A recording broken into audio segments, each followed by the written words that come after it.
जय राधे जय श्री राधे।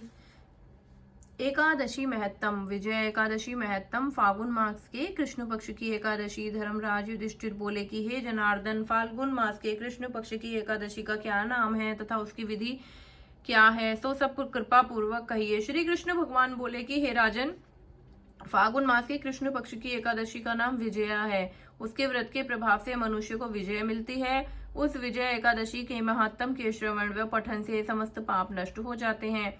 एक समय देवर्षि नारद ने जगत पिता ब्रह्मा जी से पूछा कि हे ब्रह्मा जी, आप मुझे फाल्गुन मास के कृष्ण पक्ष की विजय नामक एकादशी का व्रत विधान पूर्वक बतलाइए। ब्रह्मा जी बोले कि हे नारद, विजय एकादशी का व्रत प्राचीन तथा नवीन पापों को नष्ट करने वाला है। इस विजय एकादशी की विधि मैंने आज तक किसी से नहीं कही है। यह समस्त मनुष्यों को विजय प्रदान करती है।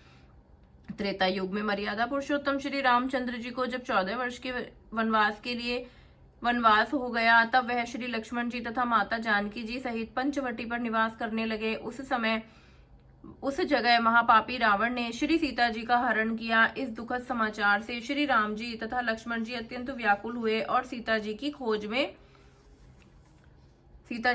में चल दिए। घूमते घूमते वे मरणासन जटायु के पास जा पहुंचे। जटायु भी अपनी समस्त कथा सुनाकर स्वर्गलोक को चला गया। कुछ आगे चलकर उसकी सुग्रीव के साथ मित्रता हो गई और बाली का वध किया। श्री हनुमान जी ने लंका में जाकर सीता जी का पता लगाया और सीता जी से श्री रामचंद्र जी के सुग्रीव की मित्रता का वर्णन किया। वहां से लौटकर हनुमान जी श्री रामचंद्र जी के पास आए और जब सब समाचार कहे, श्री रामचंद्र जी ने सुग्रीव की संपत्ति लेकर वानरों भालुओं की सेना सहित लंका को प्रस्थान किया। जब श्री रामचंद्र जी समुद्र के किनारे पहुंच गए, तब उन्होंने महान अगाध मगरमच्छों से युक्त समुद्र को देखकर श्री लक्ष्मण जी से कहा कि हे लक्ष्मण, इस महान अगाध अनेकों जीवों से युक्त समुद्र को किस प्रकार पार कर सकेंगे।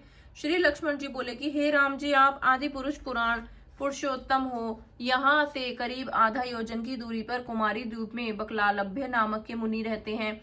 उन्होंने अनेकों नाम के ब्रह्मा देखे हैं। आप उनके पास जाकर इसका उपाय पूछिए। लक्ष्मण जी के वचनों को सुनकर श्री रामचंद्र जी बगदलालभ्य ऋषि के पास गए और उनको प्रणाम करके बैठ गए। मुनि ने भी उनको मनुष्य का रूप धारण किए हुए पुरुष को पुरुषोत्तम समझा और उनसे पूछा कि हे राम जी, आप कहाँ से पधारे हैं। श्री राम जी बोले कि हे महर्षि, मैं अपनी सेना सहित यहाँ आया हूँ और राक्षसों को जीतने लंका जा रहा हूँ।